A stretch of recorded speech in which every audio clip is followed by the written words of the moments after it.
Assalamualaikum warahmatullahi wabarakatuh. Halo semuanya, perkenalkan nama saya Afifa Azahra, NPM 2023-21500-229 dari kelas R1E, jurusan Pendidikan Bahasa dan Sastra Indonesia. Di sini saya akan menjelaskan 3 materi. Yang pertama yaitu politik dalam Islam, yang kedua bertoleransi dalam agama, yang terakhir adalah akhlak. Yuk simak yuk.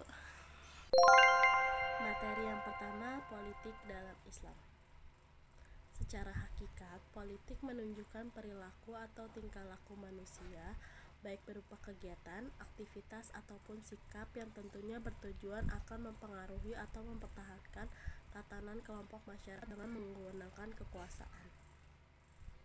Kontribusi umat Islam dalam perpolitikan nasional di setiap bangsa ini yaitu: yang pertama, era kerajaan Islam berjaya. Pengaruh Islam terhadap perpolitikan nasional punya akar sejarah yang cukup panjang. Jauh sebelum penjajah kolonial bercokol di tanah air, sudah berdiri beberapa kerajaan Islam besar. Kejayaan kerajaan Islam di tanah air berlangsung antara abad ke-13 hingga abad ke-16 Masehi. Yang kedua, era kolonial dan kemerdekaan atau Orde Lama. Peranan Islam dan umatnya tidak dapat dilepaskan terhadap pembangunan politik di Indonesia, baik di masa kolonial maupun masa kemerdekaan. Pada masa kolonial, Islam harus berperang menghadapi ideologi kolonialisme, sedangkan pada masa kemerdekaan, Islam harus berhadapan dengan ideologi tertentu macam komunisme, dengan segala intriknya. Tidak dapat dipungkiri lagi bahwa sejarah secara tegas dapat menyatakan kalau pemimpin-pemimpin Islam punya andil besar terhadap perumusan NKRI. Yang ketiga, era Orde Baru. Pemerintahan masa Orde Baru menetapkan Pancasila sebagai satu-satunya asas di dalam negara. Ideologi politik lainnya dipasung dan tidak boleh ditampilkan, termasuk ideologi politik Islam. Dalam hal ini menyebabkan terjadinya kondisi depolitisasi politik dalam perpolitikan Islam terpecah menjadi dua kelompok. Kelompok pertama disebut kaum skripturalis yang hidup dalam suasana depolitisasi dan konflik dengan pemerintahan. Kelompok kedua yaitu substansialis yang mendukung pemerintahan dan menginginkan agar Islam tidak terjun ke dunia politik. Yang keempat, era reformasi. Bulan Mei 1997 merupakan awal dari era reformasi. Saat itu rakyat Indonesia bersatu menumbangkan rezim tirani Soeharto. Perjuangan reformasi tidak lepas dari peran para pemimpin Islam pada saat itu. Beberapa pemimpin Islam banyak turut mendukung reformasi tersebut. Materi yang kedua yaitu toleransi dalam Islam. Toleransi dalam Islam telah disebutkan dalam firman Allah yang artinya, "Wahai manusia, sungguh kami telah menciptakan kamu dari seorang laki-laki dan seorang perempuan. Kemudian kami jadikan kamu berbangsa-bangsa dan bersuku-suku agar saling mengenal. Sesungguhnya orang yang paling mulia di sisi Allah adalah orang yang bertakwa. Allah Maha Mengetahui dan Maha Teliti." Quran Surat Al-Hujurat ayat 13. Konsep toleransi umat beragama menurut Islam yaitu: pertama, prinsip kehormatan umat beragama lain. Islam mengajarkan untuk saling menghormati hak-hak individu dari berbagai keyakinan agama. Surat Al-Kafirun ayat 9 tentang penolakan terhadap penyembahan selain Allah, sambil menjelaskan bahwa setiap individu memiliki keyakinannya masing-masing. Yang kedua, larangan memaksa agama. Al-Quran juga menyatakan dalam surat Al-Baqarah ayat 256 bahwa tidak boleh adanya pemaksaan dalam agama. Ini menegaskan pentingnya kebebasan beragama dan berkeyakinan. Yang ketiga, hak-hak warga negara non-muslim. Islam mendorong perlakuan yang adil terhadap warga negara non-muslim dalam masyarakat muslim. Mereka memiliki hak yang sama dalam hal keadilan, perlindungan, dan hak-hak lainnya. Yang keempat, dialog antar agama. Islam mendorong dialog antar agama sebagai sarana untuk memahami perbedaan keyakinan dan mencari kesamaan yang mungkin ada. Nabi Muhammad SAW juga berinteraksi dengan umat beragama lain dalam bentuk dialog. Yang kelima, kerjasama dalam hal kemanusiaan. Islam mengajarkan untuk bekerjasama dengan semua individu dan kelompok, terlepas dari agama, seperti memberikan bantuan kepada yang membutuhkan tanpa memandang agama. Yang keenam, menjauhi prejudis dan diskriminasi. Toleransi dalam Islam juga berarti menjauhi prejudis dan diskriminasi terhadap individu atau kelompok lainnya. Batasan toleransi. Dalam Quran Surat Al-Mumtahanah ayat 9 terdapat aturan tentang batasan-batasan dalam bertoleransi antar umat beragama bagi umat Islam. Sebagaimana firman Allah Subhanahu wa taala, sesungguhnya Allah hanya melarang kamu menjadikan sebagai kawanmu orang-orang yang memerangi kamu karena agama dan mengusir kamu dari negerimu dan membantu orang lain untuk mengusirmu. Dan barang siapa menjadikan mereka sebagai kawan, maka mereka itulah orang-orang yang zalim.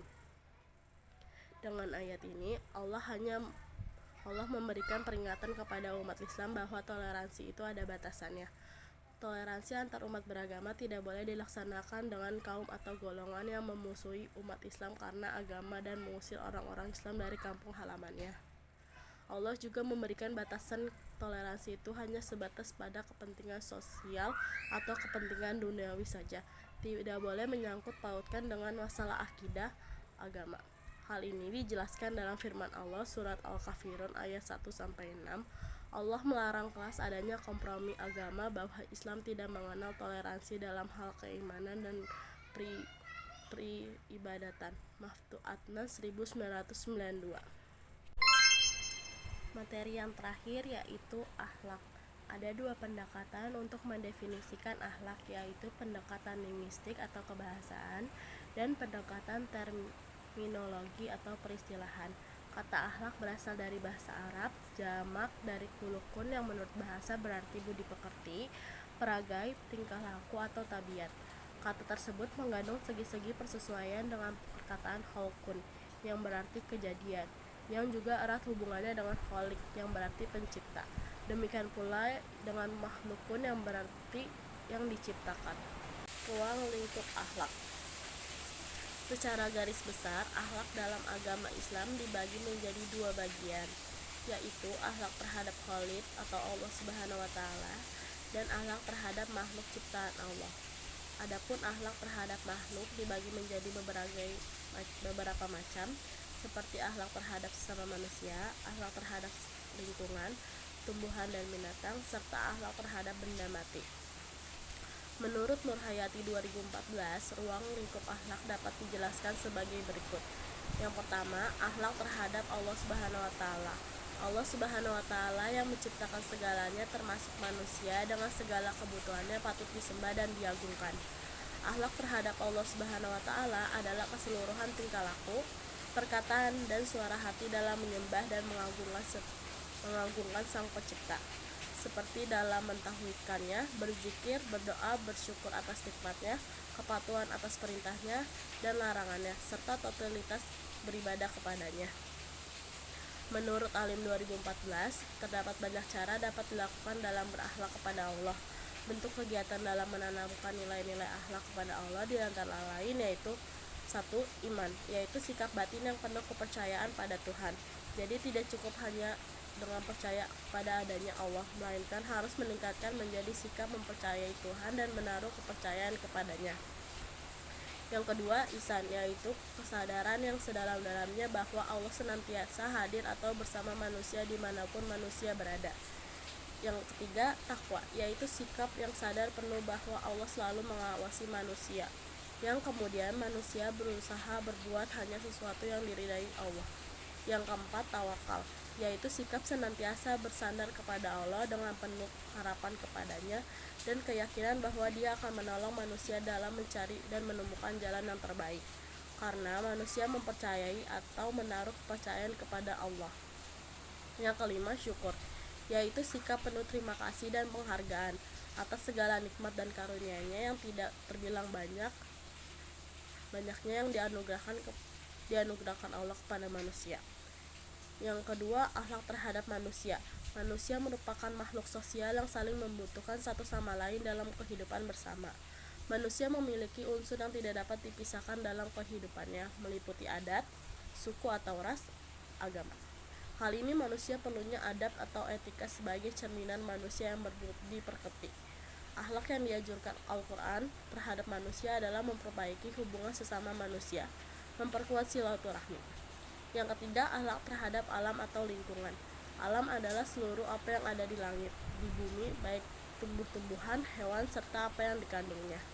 Manusia sebagai khalifah di bumi sepatutnya berakhlak terhadap alam dalam menjaga kelestarian dari kerusakan-kerusakan oleh tangan-tangan yang tidak bertanggung jawab. Jangan sampai manusia merusak lingkungan dan alam sekitar karena berdampak kembali ke manusia seperti tanah longsor akibat pengundulan hutan, banjir karena membuang sampah, dan sebagainya. Kesimpulan akhlak yaitu akhlak adalah hal yang terpenting dalam kehidupan manusia karena akhlak mencakup segala pengertian, tingkah laku, tabiat, perangai, karakter manusia yang baik maupun buruk dalam hubungannya dengan khalik atau dengan sesama makhluk. Akhlak ini merupakan hal yang paling penting dalam pembentukan akhlakul karimah seorang manusia. Dan manusia yang paling baik budi pekertinya adalah Rasulullah SAW.